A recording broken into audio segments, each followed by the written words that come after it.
What? അസിസ്റ്റന്റാ? ആരാ അത്? കേട്ടത് വിശ്വസിക്കാൻ കഴിയാത്തതുപോലെ സിദ്ധാർത്ഥ് ചോദിച്ചു പോയി. അതറിയില്ല സാർ, മീര എന്നാ പേര് പറഞ്ഞത്. അവരെപ്പോഴും കശ്യപ് സാറിൻ്റെ കൂടെ തന്നെയാ.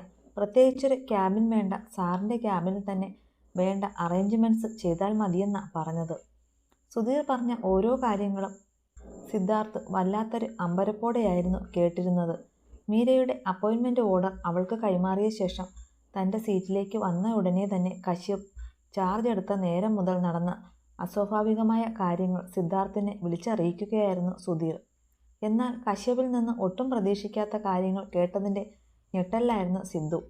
ഇന്നലെ വരെ നിതാരയുടെ അസാന്നിധ്യത്തിൽ ഒരു ഭ്രാന്തനെ പോലെ കഴിഞ്ഞിരുന്ന കാശി ഇപ്പോൾ ഏതോ ഒരു പെണ്ണിനെയും കൊണ്ട് ഓഫീസിലേക്ക് ചെന്നുവെന്നും മറ്റുള്ളവർക്ക് ദഹിക്കാത്ത വിധം അവരടുത്തിടപഴകുന്നു എന്നതുമെന്നും അവന് അംഗീകരിക്കാനേ സാധിച്ചില്ല. താൻ പോലും അറിയാത്ത അവന് അത്രമേൽ വേണ്ടപ്പെട്ട ആ പെൺകുട്ടി ആരായിരിക്കുമെന്ന് എത്ര ആലോചിച്ചിട്ടും അവന് മനസ്സിലായില്ല. സാർ, സുധീറിൻ്റെ വിളിയായിരുന്നു സിദ്ധുവിനെ ചിന്തകളിൽ നിന്ന് മോചിതനാക്കിയത്. ആ, കേൾക്കുന്നുണ്ട് സുധീർ. ഞാൻ സാറിനോടുള്ള അടുപ്പം കൊണ്ട് പറഞ്ഞതാ. അതുകൊണ്ട് ഞാൻ വഴിയാ സാറിതെന്നും അറിഞ്ഞതെന്ന് കശ്യപ് സാർ അറിയരുതേ സാർ. ഇല്ലടോ, താൻ വെച്ചോ. ആ സംസാരം അവസാനിപ്പിച്ചുകൊണ്ട് ചെയറിലേക്ക് ചാരിയിരിക്കുമ്പോഴായിരുന്നു ആലിയ അങ്ങോട്ട് വന്നത്. എന്താ സിദ്ധുവേട്ടാ ഒരു ടെൻഷൻ പോലെ? വന്നപാടെ അവൻ്റെ മുഖത്തെ ഗൗരവം ശ്രദ്ധിച്ചുകൊണ്ട് അവൾ ചോദിച്ചു. സിദ്ധു പക്ഷേ അതിന് മറുപടി നൽകാതെ വാതിലടച്ചിട്ടുണ്ടെന്ന് ഉറപ്പുവരുത്തിക്കൊണ്ട് അവളെ പിടിച്ച് മടിയിലേക്കിരുത്തി ആഞ്ഞു പുണർന്നു. എന്തു പറ്റി? അവൻ്റെ പിടിയിലൊതുങ്ങി ഇരിക്കുകയായിരുന്നുവെങ്കിലും വലം കൈ പിന്നിലേക്ക് നീട്ടി അവൻ്റെ കവളിൽ ചേർത്ത് പിടിച്ചുകൊണ്ട് അവൾ നേർത്ത പുഞ്ചിരിയോടെ ചോദിച്ചു. സുധീറാ വിളിച്ചത്, കാശിയെക്കുറിച്ച് പറയാൻ. അവൻ്റെ ഈ പോക്ക് എങ്ങോട്ടാണെന്ന് എനിക്ക് മനസ്സിലാവുന്നേയില്ല. തൻ്റെ തോളിൽ താടിയൊന്നും ഇരുന്നു കൊണ്ട് സിദ്ധു പറയുന്നത് കേട്ട് കാര്യമൊന്നും മനസ്സിലാവാതെ ലിയ അവൻ്റെ മുഖത്തേക്ക് നോക്കി. അവൻ അവിടുത്തെ ഓഫീസിൽ ജോയിൻ ചെയ്തെന്ന്. അതിനെന്താ? അതിനൊന്നുമില്ല.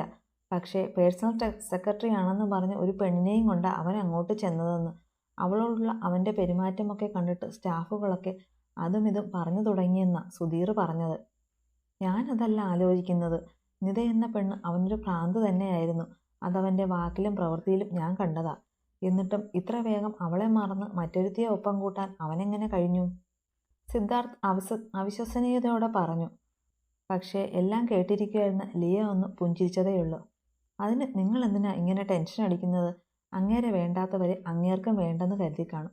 എന്തായാലും കശ്യപേട്ടനെ അംഗീകരിക്കാൻ നിതാരയ്ക്ക് കഴിയില്ലെന്ന കാര്യം ഉറപ്പായി. അതിൻ്റെ തെളിവല്ലേ കെട്ടുതാലി പോലും അവൾ വേണ്ടെന്ന് വെച്ചത്.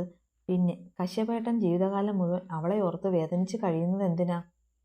എല്ലാം മറക്കാനും മറ്റൊരു ജീവിതം തുടങ്ങാനും ഏട്ടന് കഴിയുമെങ്കിൽ അതല്ലേ നല്ലത്? അവളുടെ ചോദ്യം കേട്ടപ്പോൾ അത് ശരിയാണെന്ന് തോന്നിയെങ്കിൽ പോലും ഒറ്റയടിക്ക് അതിനെ അംഗീകരിക്കാനോ കശ്യപിൻ്റെ പെണ്ണെന്ന സ്ഥാനത്ത് നിതയ്ക്ക് പകരം മറ്റൊരാളെ സങ്കല്പിക്കാനോ കഴിയാത്ത നിസ്സഹായതയിൽ അവൻ മൗനമായിരുന്നതേയുള്ളൂ. മീര തിരികെ വരുമ്പോഴേക്കും കശ്യപിൻ്റെ ക്യാബിനിൽ തന്നെ അവൾക്കുള്ള സീറ്റും അറേഞ്ച് ചെയ്തിരുന്നു. ആ, എങ്ങനെയുണ്ടടോ? എല്ലാവരെയും പരിചയപ്പെട്ടോ? അകത്തേക്ക് കയറി വന്ന മീരയെ നോക്കി ചിരിയോടെയായിരുന്നു കശ്യപ് ചോദിച്ചത്. അതിനവളൊരു പുഞ്ചിരി മാത്രമായിരുന്നു മറുപടിയായി നൽകിയത്. എന്തുകൊണ്ടോ പുറത്തു നടന്ന കാര്യങ്ങളൊന്നും അവനോട് പറയാൻ അവൾക്ക് തോന്നിയിരുന്നില്ല. ആ, അതൊക്കെ പോട്ടെ. തനിക്കുള്ള സീറ്റൊക്കെ റെഡിയായിട്ടുണ്ട്. തനിക്ക് എന്തെങ്കിലും സജഷൻസ് ഉണ്ടോ?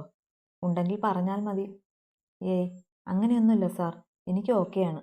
പക്ഷേ സാർ, എന്തോ പറയാൻ വന്നിട്ട് അവളത് പാതിയിൽ നിർത്തിയത് കണ്ട് കശ്യപ് പിരികം ചൊല്ലിച്ചുകൊണ്ട് അവളെ നോക്കി. എന്താടോ ഒരു പക്ഷേ? ഓഫീസിലെ കാര്യമല്ല സാർ ഇപ്പോഴത്തെ എൻ്റെ ടെൻഷൻ. ഇവിടെ ഞാൻ സുരക്ഷിതയായിരിക്കുമെന്ന് എനിക്ക് ഉറപ്പുണ്ട്. പക്ഷേ ആ നിരഞ്ജൻ്റെ കണ്ണിൽപ്പെടാതെ സുരക്ഷിതമായൊരു താമസ സൗകര്യം എനിക്ക് കിട്ടുമോ എന്ന് എനിക്കറിയില്ല. ഇന്നലെ വരെ ഞാൻ താമസിച്ചിരുന്ന ഹോസ്റ്റലിലേക്ക് ഇനി എനിക്ക് പോകാൻ കഴിയില്ല. ആ നിരഞ്ജൻ ഉറപ്പായും അവിടെയും ചെന്നിട്ടുണ്ടാവും. നിരഞ്ജൻ്റെ മുഖമോർത്തപ്പോൾ തന്നെ അവളുടെ മുഖത്ത് വന്ന ഭയം ശ്രദ്ധിച്ചുകൊണ്ടിരിക്കുകയായിരുന്ന കശ്യപ് പതിയെ ഒന്ന് ചിരിച്ചു. നീ എന്താ മീര എന്നെക്കുറിച്ച് കരുതിയിരുന്നത്? ഒരു പെണ്ണിനെ പറഞ്ഞു പറ്റിക്കുന്ന ഒരുത്തനായിട്ടാണെന്നോ തനിക്കെന്ന് തോന്നിയത്? അയ്യോ സാർ, ഞാൻ അങ്ങനെയൊന്നും. ഇന്നലെ രാത്രി തനിക്ക് ഞാനൊരു വാക്ക് തന്നിട്ടുണ്ട്. ജീവൻ കളയേണ്ടി വന്നാലും കശ്യപ് മഹാദേവ് ആ വാക്ക് പാലിച്ചിരിക്കും മീര. നമ്മൾ തീരുമാനിച്ചതുപോലെ കാര്യങ്ങളൊക്കെ നടക്കും വരെ നീ എൻ്റെ റെസ്പോൺസിബിലിറ്റിയാണ്. അതുകൊണ്ട് തൽക്കാലം മീര എൻ്റെ ഫ്ലാറ്റിൽ തന്നെ താമസിച്ചാൽ മതി. ഒട്ടും പ്രതീക്ഷിക്കാതെ കശ്യപിൻ്റെ നാവിൽ നിന്ന് കേട്ട വാക്കുകളുടെ ഞെട്ടലായിരുന്നു മീര. പക്ഷേ തൊട്ടടുത്ത നിമിഷം തന്നെ അവളുടെ ഉള്ളിലൊരു കുളിർ പടർന്നു. സാർ, അതൊക്കെ ശരിയാകുമോ? ഉള്ളിലെ സന്തോഷം മറച്ചു വെച്ചുകൊണ്ട് അവൾ ചോദിച്ചു. എന്താ ശരിയാവാത്തത്? എൻ്റെ കൂടെ താമസിക്കുന്നുണ്ടെന്ന് തനിക്ക് എന്തെങ്കിലും ബുദ്ധിമുട്ടുണ്ടോ? വീട്ടിൽ എന്നെ താൻ തൻ്റെ ബോസായിട്ട് കാണണ്ടടോ. ഓഫീസിൽ നിന്നിറങ്ങിയാൽ തനിക്ക് ഞാൻ നല്ലൊരു സുഹൃത്തായിരിക്കും. ചിരിയോടെ കശ്യപ് പറഞ്ഞതിന് മറുപടിയായി മീരയും ഒന്ന് പുഞ്ചിരിച്ചു. അല്ല സാർ, സാറിൻ്റെ ഫാമിലിയൊക്കെ? അച്ഛനും അമ്മയും ഒരു ബ്രദറുമുണ്ട്. അവരൊക്കെ നാട്ടിലാ. ഒറ്റ വാക്കിൽ ഉത്തരം ഒതുക്കി ആ സംസാരം അവസാനിപ്പിച്ച് കശ്യപ് വീണ്ടും ലാപ്ടോപ്പിലേക്ക് മുഖം തിരിച്ചെങ്കിലും തൻ്റെ വഴിയിൽ തടസ്സങ്ങളേതുമില്ലെന്നറിഞ്ഞതിൻ്റെ സന്തോഷം കൊണ്ട് ഗൂഢമായൊരു പുഞ്ചിരിയോടെ ഇരിക്കുകയായിരുന്നു മീര. തൻ്റെ ചെയറിൽ പിന്നിലേക്ക് ചാരി കണ്ണുകളടച്ച് കിടക്കുകയായിരുന്നു നിരഞ്ജൻ. അപ്പോഴെല്ലാം അവൻ്റെ മനസ്സിൽ നിറഞ്ഞു നിന്നിരുന്നത് ഒരുവളുടെ മുഖം മാത്രമായിരുന്നു. മീര. പെടുന്നനെയായിരുന്നു ടേബിളിൽ ഇരിക്കുകയായിരുന്ന ഫോൺ റിങ് ചെയ്തത്. കണ്ണു തുറക്കാനോ വിളിച്ചതാരെന്ന് നോക്കാനോ ശ്രമിക്കാതെ അവൻ ഫോണെടുത്ത് ചെവിയിൽ വെച്ചു. ഹലോ നിരഞ്ജൻ.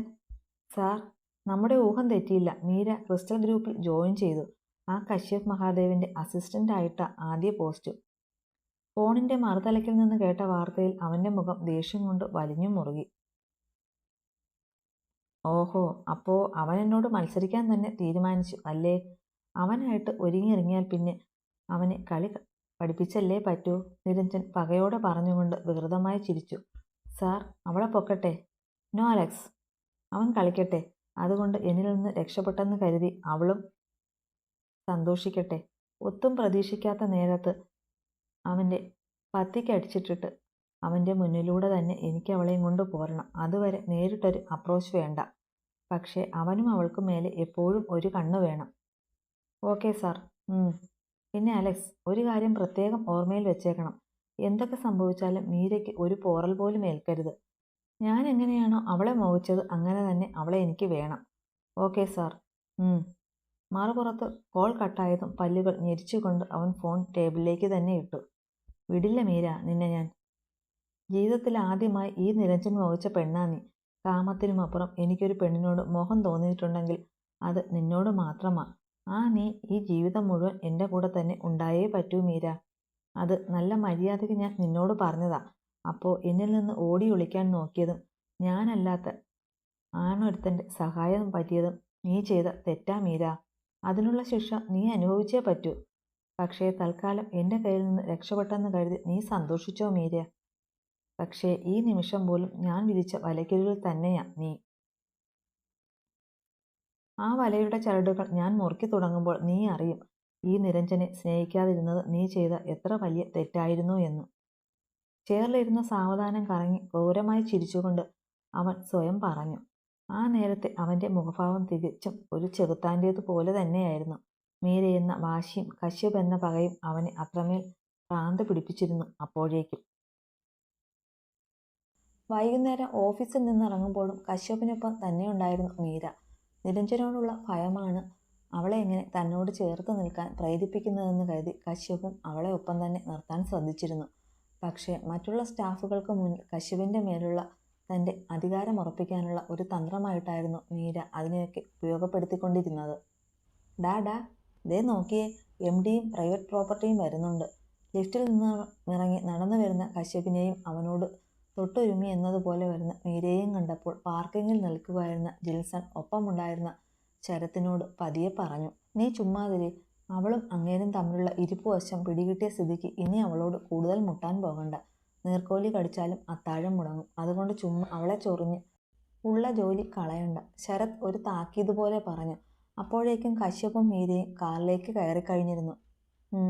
MDയുടെ കൂടെ ഫ്രണ്ട് സീറ്റിൽ ഇരുന്നങ്ങനെ പോകണമെങ്കിൽ അവൾ നല്ല രീതിക്ക് തന്നെ. അതിലിത്ര പറയാനെന്തിരിക്കുന്നു?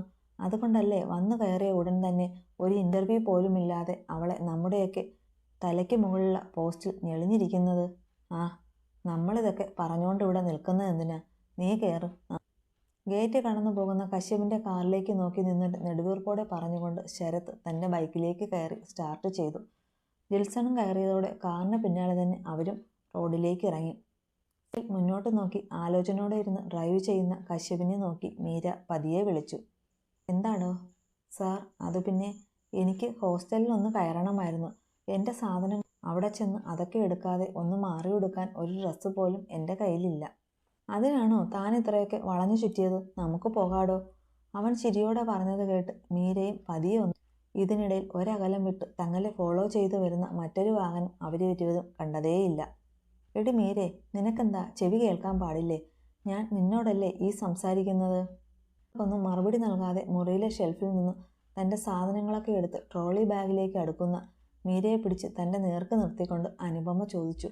അവളുടെ ആ പ്രവൃത്തിയിൽ തെല്ല് ദേഷ്യം തോന്നിയെങ്കിലും അത് പുറമേ പ്രകടിപ്പിക്കാതെ നിന്നവളുടെ മുഖത്തേക്ക് തുറിച്ചു നോക്കി. എന്തൊക്കെയാ നിനക്കറിയേണ്ടത്? നീ 2 ദിവസം എവിടെയായിരുന്നുവെന്നും നിന്റെ ഓഫീസിൽ എന്താ സംഭവിച്ചതെന്നും അറിയണം. ആ നിരഞ്ജൻ നിന്നെ തിരക്കി ഇവിടെ വരിക വരെ ചെയ്തു. അർത്ഥം പിന്നെ ഇപ്പോൾ നീ ഈ സാധനങ്ങളൊക്കെ എടുത്തുകൊണ്ട് എങ്ങോട്ടാ പോണത്? നിന്നെ കാത്ത് താഴെ നിൽക്കുന്നതാരാ? ഇത്രയും അറിഞ്ഞാൽ മതിയോ? തൽക്കാലം അത് മതി. 2 ദിവസം മുമ്പ് ഓഫീസിൽ തൻ്റെ റൂംമേറ്റും കൂട്ടുകാരിയുമല്ല ഇപ്പോൾ തൻ്റെ മുന്നിൽ നിൽക്കുന്നതെന്ന് മനസ്സിലായെങ്കിലും തൻ്റെ ചോദ്യങ്ങൾക്ക് വ്യക്തമായൊരുത്തരം കിട്ടണം എന്നതുകൊണ്ട് മാത്രം അനുപമ ദേഷ്യമടക്കി പിടിച്ച് ചോദിച്ചു. അന്ന് മുതൽ ആ നിരഞ്ജൻ്റെ എന്നോടുള്ള പെരുമാറ്റം എങ്ങനെയാണെന്ന് ഞാൻ നിന്നോട് പറഞ്ഞിട്ടുണ്ടല്ലോ. കഴിഞ്ഞ ദിവസം ഞാൻ ചെല്ലുമ്പോൾ അയാൾ എന്നെ രക്ഷപ്പെട്ടു പോകാൻ കഴിയാത്ത വിധം പൂട്ടാനുള്ള എല്ലാ പ്ലാനും തയ്യാറാക്കി വെച്ചിരുന്നു. അതിൻ്റെ ചെയ്തു തീർക്കാനുള്ള വർക്കാ അയാൾ ഒരുമിച്ച് എൻ്റെ ടേബിളിലേക്ക് ഇട്ട് തന്നത്. വൈകുന്നേരം ഓഫീസ് ടൈം കഴിഞ്ഞിട്ടും എനിക്ക് ഇറങ്ങാനുള്ള അനുവാദവും അയാൾ തന്നില്ല. സമയം ഒരുപാട് വൈകിയപ്പോൾ ഇനി എന്തും വരട്ടെ, ഏതായാലും ഇനി ഇവിടെ നിൽക്കില്ലെന്ന് തീരുമാനിച്ചിട്ടാ ഞാൻ പൊയ്ക്കോട്ടെ എന്ന് ചോദിക്കാൻ അയാളുടെ ക്യാബിനിലേക്ക് ചെന്നത്.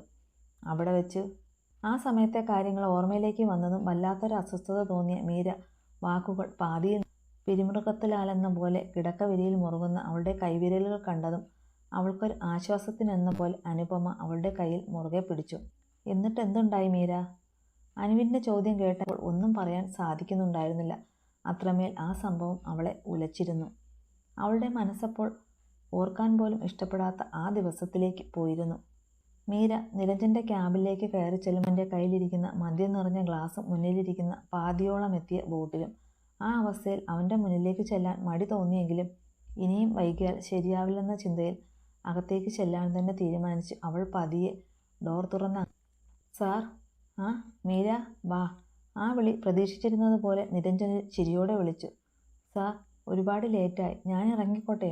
അവൾ ചോദിച്ചെങ്കിലും നിരഞ്ജൻ അതൊന്നും കേട്ടതായി പോലും തോന്നിയില്ല. അവൻ്റെ കണ്ണുകൾ അപ്പോൾ ഉള്ളിലെ ഭയം പുറത്ത് കാണിക്കാതിരിക്കാൻ ബന്ധപ്പെടും പോലെ ഹാൻഡ് ബാഗിൽ വള്ളിയിൽ മുറുകെ പിടിച്ചുകൊണ്ട് മുന്നിൽ അക്ഷമയോടെ നിൽക്കുന്ന പെണ്ണിനെ കൊത്തിവലിക്കുന്ന തിരക്കിലായിരുന്നു. തന്നെ നോക്കിയിരിക്കുന്നവൻ്റെ കണ്ണുകൾ വല്ലാതെ അസ്വസ്ഥയാക്കുന്നുണ്ടായിരുന്നു. സാർ പ്ലീസ്, ഞാൻ പൊയ്ക്കോട്ടെ? അവളുടെ ചോദ്യം കേട്ടതും വശ്യമായൊരു പുഞ്ചിരിയോടെ നിരഞ്ജൻ തൻ്റെ സീറ്റിൽ നിന്നും എണീറ്റു. ഞാൻ നിന്നെ എന്നിലേക്ക് മാത്രമായി ചേർത്ത് നിർത്താൻ ശ്രമിക്കുമ്പോൾ നീ നിന്ന് ഓടിപ്പോകാൻ തിരക്ക് കൂട്ടുന്നത്? അരികിലേക്ക് വന്ന് ചുമലിൽ കൈകൾ അമർത്തി ചോദിക്കുന്നവൻ്റെ കണ്ണുകളിലേക്ക് നോക്കി നിൽക്കുമ്പോൾ വല്ലാത്തൊരു ഭയം ഒരു വിഷനാഗത്തെ പോലെ ഉള്ളംകാലിൽ നിന്ന് മുകളിലേക്ക് ഇഴഞ്ഞു കയറുന്നത് മീരെ അറിഞ്ഞു. പിടുത്തം വിടുവിക്കാനായി അവൾ ചുമൽ വെട്ടിക്കുന്നതിനനുസരിച്ച് നിരഞ്ജൻ്റെ കൈകൾ അവളിൽ മുറുകിക്കൊണ്ടേയിരുന്നു. Sir please. നീ എന്നോടിങ്ങനെ യാചിക്കരുത് മീര. നിന്നെ എനിക്ക് നീ എൻ്റെ മുന്നിൽ നിന്ന് ഒന്നിനും യാചിക്കരുത്. സാർ പ്ലീസ്, എന്നോടിങ്ങനെയൊന്നും പറയരുത്.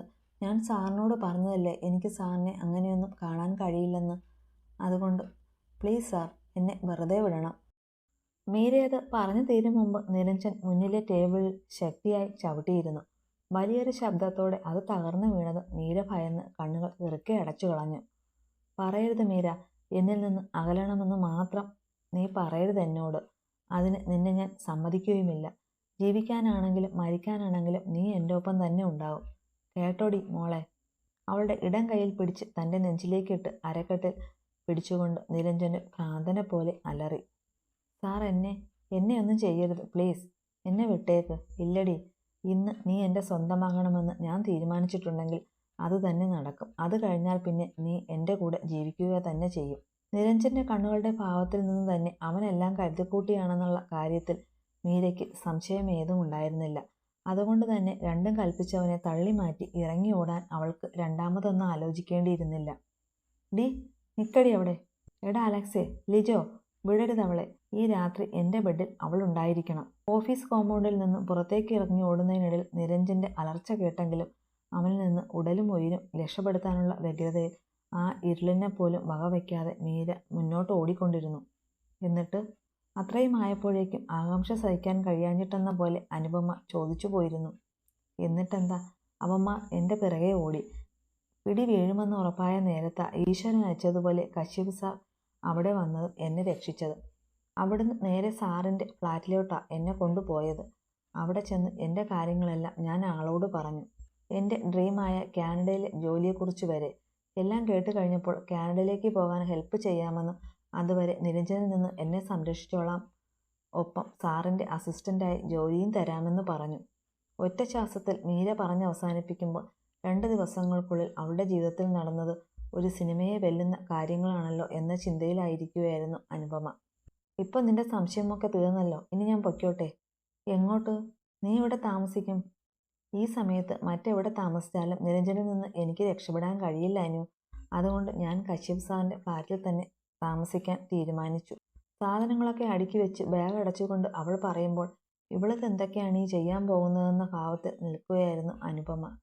എടീ, പക്ഷേ ആരാ എന്താ എന്ന് പോലും അറിയാത്ത ഒരാളുടെ കൂടെ നീ ഒറ്റ ദിവസത്തെ പരിചയം കൊണ്ട് മാത്രം അങ്ങേര് നിനക്ക് വേണ്ടി ഇത്രയൊക്കെ ചെയ്തു എന്ന് പറയുമ്പോൾ തന്നെ അതിലൊരു പൊരുത്തക്കേടില്ലേ? ഇനി ഇയാൾ മറ്റൊരു നിരഞ്ജനല്ലെന്ന് ആര് കണ്ടു? തൻ്റെ മനസ്സിലെ ആകുലത മറച്ചു വെക്കാതെ തന്നെ അനു പറഞ്ഞു.